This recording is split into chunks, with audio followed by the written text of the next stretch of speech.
Good evening, thanks for joining us. This is B-15 Project and it's Gussie Campbell. How are we doing? I'm doing very well, mate. The weekend is here. All is good. How's your fine self? I'm actually good and happy to have you on the show. Where are you joining us from this evening? I am joining you from sunny Birmingham, of all Sunny. places. It's Well, heavy yes, rain here. I know. Always Well, is in Scotland. it always does up north, doesn't it? hmm It's like last There week you it go. was 35 degrees down there or something and it only got about 22 here. Blimey, I was about to, well, I'm of Scottish descent, obviously, as you know. I Mm. mean, we don't do well in the sun. I go lobster and then I peel and then I go back to white. What can we do? So, obviously the main question everyone's wanting to know, what was it like when Girls Like Us came out? Well, Because that could be a very long or short question depending on it's how much. obviously a very big and good tune, so yeah. Yes, yeah, it was. I mean, I think the funny thing about it is that, and I think this goes for a lot of people that make music. When you're actually making a track, you don't. It's not on your radar that it's ever going to be a hit record Mm. at all. Like I made that tune on a Saturday morning in my little studio, and just didn't think anything of it really. It was just another tune that I'd made. So, and it sat on a CD in a drawer of a record company for a year, doing nothing. So, a person from London came up. They were working for EMI, came to the record company, and they said, "Oh, how about this?" And they turned around to him and said, "That's a hit record." And they're like, "Really?" She said, "That is a hit record." So, and I guess it kind of just rolled its way down to London, really, and just took off. So, yeah, it was a strange experience, really. Like I never ever sat out to make a hit record at all. It was just Mm. kind of made was just making music as I make music at the time. So yeah, it was a very surreal thing for it to sort of realize that you've perhaps got a hit record on your hands. Mm. Yeah. And it's on like all the stations now, even all the big ones, and it's everywhere really still. Like everyone still plays it. So did you Yeah. expect it to do as well for so long when you knew it was going to do well? Well, this is it, isn't it? Nobody can predict the future, can they? Mm. I don't think, in my wildest dreams, did I think that all these years later, it would still. It's definitely had a renaissance. There's no doubt about it. I think the whole genre itself has kind of come back a little bit now, which is great. The Americans are loving it, all the garage stuff. Although they annoyingly call it garage, which I can't get with. Sorry. Every time I hear that, I know it's garage, but it's apparently, according to you see, it got re-signed again last year by Armada Records, and they're saying it's probably as popular now, or if not more popular than it was when it was first released all those years ago, which is I find bizarre. Didn't know that. Um, it's kind of it seems to have stood the test of time. Mm. I It's don't. still, if that came out now, you wouldn't realize it was that old. Like you know what I Well, mean? thank you for that. That's a lovely compliment. Thank you. I think what it is some music dates, and you can listen to it and think, oh God, that's really kind of really of its time. Yeah. Um, so, Girls Like Us, interestingly, is I listened to it the other day. Well, you can't escape it, really, can you? I listened to it, and what I realised about it is that I played everything on it. There's no samples. There's no all the music that you hear on the record is sort of me playing it. And The that was rare bass, back in the day, wasn't it? Like a lot of songs were samples.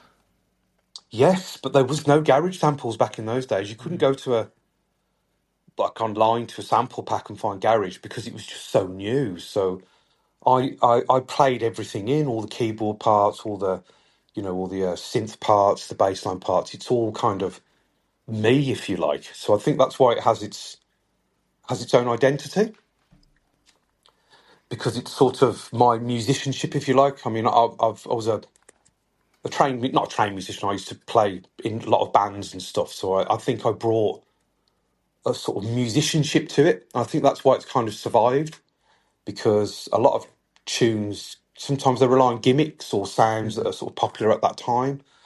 So I think because it's sort of grounded in fairly solid musicianship, I think that's one of the reasons why it survived. It's also just a great catchy hook as well, isn't it? But Hmm.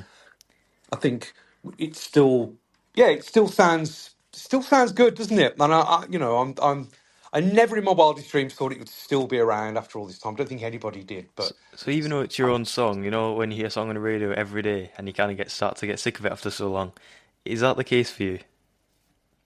I guess so, a little bit. But like I said, it doesn't have anything annoying about it, if you like. Hmm. Do you know what I mean? Like, sort of some It's the type songs of have song you a, want to hear when it's sunny as well. Like, see when the sun's shining and you hear it come on. It's like, it's yes, nice. yeah, it's like it's not a sort of what I'd call a dirty club banger, is it? It's not one of Mm. these sort of, it's just a feel good tune. Just feels nice. It's kind of musical, and it crossed over. You see, I think that was the thing. Like, I was quite fortunate that it crossed over into the pop world, into the sort of normal world of music, and I think along with some of my great colleagues there, the Artful Dodgers and the MJ Coles of the world. You didn't need to be into garage to like it. Does that make sense? You sort Hmm. of, anybody liked it, and so people that weren't, into the scene or that were part of that scene, you didn't need to be into that to like it, because it just comes across as a nice tune. And I think that's why it crossed over, really. So yeah, we do hear it a lot. I get loads of videos. Amount of times I get videos of people sitting in the car. They take a little shot, and they go, "No, your tune's on." I'm like, "Yeah, I know. I know it's on. It's on every day. Never heard that song Radio before. 6, History, blah blah blah blah blah. It's on all the time." So I'm not complaining, by the way. You know, Yeah. um, I mean, you can't really complain when you have a hit, do you? It's just like it's done so much for you, this hasn't it? yeah, this is true. I had Radio 2 contact me once, and they said, I hope you don't mind, but if we'd love to do an interview. We're doing a series called One Hit Wonders. Are you okay with that? I said, mate, one's better than none. I'll take that. Thank you very much. So yeah, it's a great feeling to think that you're part of, you know uh, part of culture, really. I guess, isn't Hmm. it? So we're taking GFM live in Ibiza on June 18th, right? We want to know what your favourite place to DJ in Ibiza is. Like, what's the best place you've DJed in Ibiza? Right. Okay. So here's another story. I've only recently taken up DJing. The other half of B-15, who is he's kind of moved on now. He was the DJ. I was the producer, and I had an epiphany about 3 years ago. A friend of mine was like, "Oh, he kept asking me to go out to his gigs." So I went to a garage gig with him, and I'm kind of backstage there chatting away, and then I think it was Monster Boy who did Sorry came up and said, "Oh, hello, mate. I haven't seen you for ages. What time's your set?" And I'm like, "What? No, I'm not playing, mate. I'm just here with my friend." Then somebody came over and said, "Oh, don't tell me I've missed your set." I'm like, "No, mate, I'm not playing. I'm just here with my mate." And after about the fourth or fifth person, I was like, "I think I'm missing a trick here, aren't I?" So I took up DJing. See, I never knew And that. this is, well, there you go. Everyone presumes that I've always been a DJ. No, I haven't. I've been a music producer. I spent when the garage died, I moved into film and TV music, and that's been my staple. But I just thought, "Do you know what? I'm going to go out there and have a bit of fun." So check this out. My first gig was actually in Ibiza. A friend of mine who runs a night in Birmingham called Wobble, Mr. Phil Gifford, was like, "Oh, come and do a back to back with me." And I said, Where?" He said, "It's Pikes." I'm like, "What's that?" He says, "You don't know what Pikes is?" I'm like, "Well, no." So my first gig was at Pikes in Ibiza, and everyone's like, "You've got to be kidding me!" I'm like, "Well, no, but I didn't know I didn't know the significance of it, if you like." Hmm. So to be doing your first gig in Ibiza at Pikes was something. But I'm going over there later this year. I hopefully get a couple of other bits and bobs going over there as well. But But yeah, I've really enjoyed sort of DJing. I've really took to it really well. Love sharing music with people. It's encouraged me to make new music, which is fantastic too. So, Amnesia, Pasha, you name it, isn't it? I mean, Mm. to be able to play at any of those places would just be awesome. You see, my next question was, what are you doing now? But obviously, you're DJing now when you're on then, so yeah, I didn't Yes, expect that. I thought you'd always be DJing. no, no, it's only a fairly recent thing for me. And so a lot of people are like, oh, I was like, no, well, no, I don't know. I just decided to sort of take it up and I've been having great fun with it. I've been booked here and there, a few gigs. I had a great, had a great gig on Saturday just gone.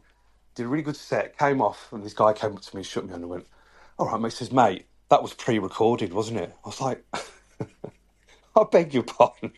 I thought, well, I'll take that as a compliment because obviously I must have been doing it pretty good if you thought it was pre-recorded.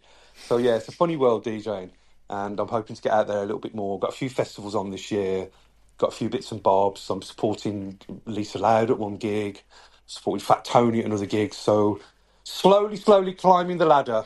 But I wanted to be on merit as a DJ and not sort of on anything else, if you Mm. like. We'll have to come and try and see you. Yes, that would be fantastic by all means. We get an in-person interview as well. Absolutely, yeah. You're more than welcome. You're more than welcome. Yeah. Right, So, so it's obviously it's getting near 15 minutes already. So we always ask every person we've had an interview with. We asked DJ Sammy this as well. What is your favourite club classic that's like or garage that's not your own? wow, It that's a puts everyone on huge the spot. question. That's a huge question, and I would say I think it's one that I finish my sets with now. If it's like the end of the night, or I'm trying to wind things down, I'm actually going to go onto the computer now so I get the right name. Would be would be it'd be Gabrielle. Gabrielle. Let me just find it now a sec. Yeah, it's just absolute classic. There's some great tunes, or it would be Sholarama. It would be Sholarama, or it would be Gabrielle. Hang on a minute, let me find this tune. Obviously, you can edit this, can't you? Playlists, garage. So many of them.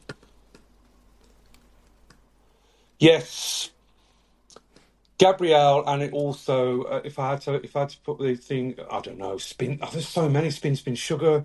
That's a brilliant one. Crossover one. Imagine.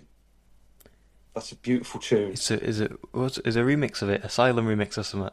That's a Yes, good that's one. it. My good friend Jeremy Sylvester, who did that one, and Don't Bring Me Down, Stand Tomorrow. You see, now you're going to get me thinking. I've probably, probably got about a You could hundred. I go and was. thinking after the interview. Oh, I wish I said that one. I should have said that one. Yeah. No, no, no. What about that one? What about that one? So many great tunes. You, you know, Turn Me Out, Soul Brothers, Kathy Brown. That's a brilliant one. Hmm. So many great tunes. But if I had to put my, hang on a sec. I'm trying to find the full name of this. It's just called Gabrielle Live Garage Mix. It's such a fantastic tune. Roy Davis Jr. Gabrielle. Fantastic.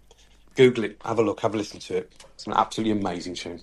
So what we'll do Thanks. is we'll play that song, and then we'll play your own, obviously, because you just can't not play Hey, that song. that's brilliant. There you go. Fantastic. All right. Well, thank you so much for coming on. Hopefully, we'll get one of you in That's person my as well. pleasure, and thank you for having me. It's been Thank you very much great, for and having me. I hope it's of use to you. So edit definitely out the is. erms and the bits and bobs. Mm. It's yeah, never thought I'd get to interview B15 project when we first started. Ah, there you go, mate. No, like I'm not precious, and I'm just a normal guy, man. If people go, oh, blah blah blah, and I'm like, look, just a normal dude, really. Do you know That's what I what my mean? colleague always says. He says it's just someone with a record behind them. It's a normal person with a record behind them. Exactly. The funny thing is when people and they don't know me or they sort of because I am a member of the Campbell family in Birmingham, so I've got a famous cousin. My cousin's Ali Campbell from UB40, and one of my pet hates is that I get introduced as, oh, if you this is Ali Campbell's cousin. But no, I'm Gus Campbell, which is like slightly slightly annoying. And the other thing I like to do, which is quite funny after a while, is like, yeah, do you know I've been on Top of the Pops? They go, get lost. I'm like, yeah, I've been, I've been on Top of the Pops, which means something to people of a certain generation. But What there you was it go. like being on top of the pops? That was crazy. It was crazy. It was really, really crazy. It's a tiny place. It was a tiny, tiny little place. I don't think it's huge. It's a tiny little, pokey little place. Is it true that everything Uh, is pre-recorded? no, it's not actually. Yeah, it is. You go there like the week before, But and is it like you see everyone used to always say that when it's on, there's singers weren't actually singing and so and so. Is that were they actually singing? occasionally. So the staff there, um, they're horrible. They they are horrible. They only clap and respect like live bands. Right. If you go there with the pre-recorded thing or electronic thing, when you finish, they just there's silence. They get rid of you. But if you're a live band, they go, yeah, blah, blah, blah, blah, blah, blah. So yeah, we got a bit cold-shouldered by the staff there because they're just another electronic dance band who don't know what they're doing type of thing, which is a bit Hmm. weird, but kind of weird little place. And the weird thing is that you share the cafe with the EastEnders crew. You're sitting there and you've got like Ricky and people eating beans on toast and sort of thing. So it's really strange, sort of sitting there with the cast of EastEnders and then hopping off to Top of the Pops to do a performance. Very, very surreal time that was indeed. So that's such a different type of thing, isn't it? Really EastEnders is, and yeah. EastEnders and B-15 project beside each other. Absolutely hilarious. But there you go. Anyway, yeah. Thank you for coming on, of course, and Not a problem, mate. yeah, Ed, sit down. I hope it's of use to you. yeah. And We'll send me a link when you got it hopefully done. talk to you again soon as well, and we'll come and see you at some point. Okay. Right, Fantastic. thank you for coming on. Right, Okay. see you Not a later. problem, my friend. No See ya. problems. Catch you later. Bye now.